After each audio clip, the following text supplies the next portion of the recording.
Vintage photos capture the passion and restlessness of East Germany's youth.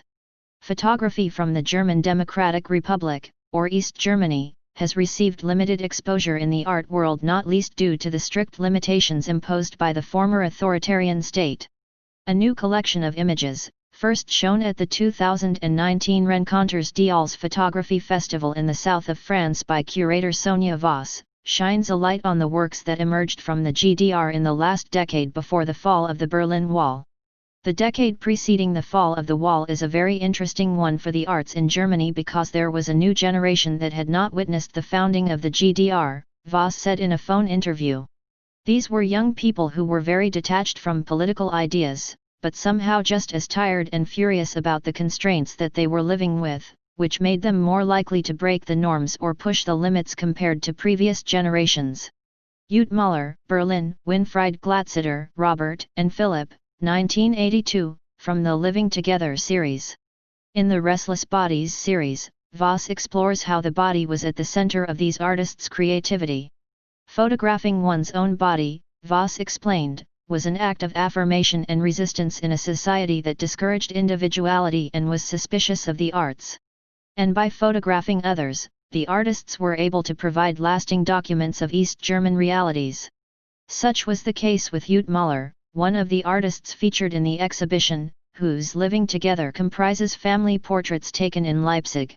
In the exhibition's notes, she explains, "I wanted to get a peek behind the facade of the official rhetoric of optimism. I looked for what was real in people's private lives." Similarly, Christian Eisler's photos of Leipzig's punk community offer a glimpse into a private world. Christian Eisler, Mitte and Jana, Berlin Punk Girls in Leipzig, 1983. Credit, Christian Eisler /transit www.transit.de/Christian Eisler /transit. She followed them everywhere for a quite long time. It was a community that was very strongly under repression from Stasi. These are very melancholic portraits because of the tension between the rage and the despair, which was omnipresent in the GDR, Voss said. Sibylle Bergemann, Heike, Berlin, 1988, Allerlehrer. Fashion photographer Sibylle Bergemann was commissioned by popular magazines, but also captured underground fashion scenes. She created a group with young designers who made clothes with whatever they could find, to develop a style that you could not see in stores. They made a lot of illegal shows, which were extremely successful, and Sibylle documented many of them, Voss explained. Manfred Paul, Verena Geburt 3, Verena Birth 3, 1977. While Manfred Paul is primarily known for a series of photographs of Berlin's courtyards, the series focuses on the portraits he shot of his wife as she gave birth to their first son. With their intimacy, they offer a radical contrast to the social discourse seen elsewhere. Jörg der Neufel, from the Schlachthaus series Slaughterhouse, 1986–1988.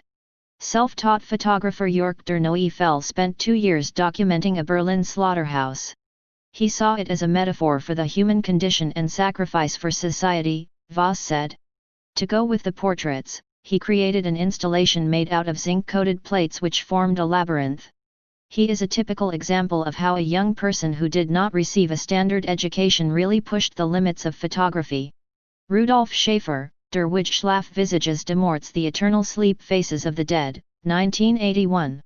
The striking portraits taken by artist Rudolf Schaefer are from a morgue at the Charite Hospital in East Berlin. I put this series in the same section of the exhibition as other portraits, because for me it was like a quest for the ultimate essence of an individual. When you're a corpse, you're not a social thing anymore, you're not a part of society, you're just yourself down to the essence of your being, said Voss. Top image, Gundula Schultz-Eldaui, Berlin, 1987, from the Berlin on a Dog's Night series.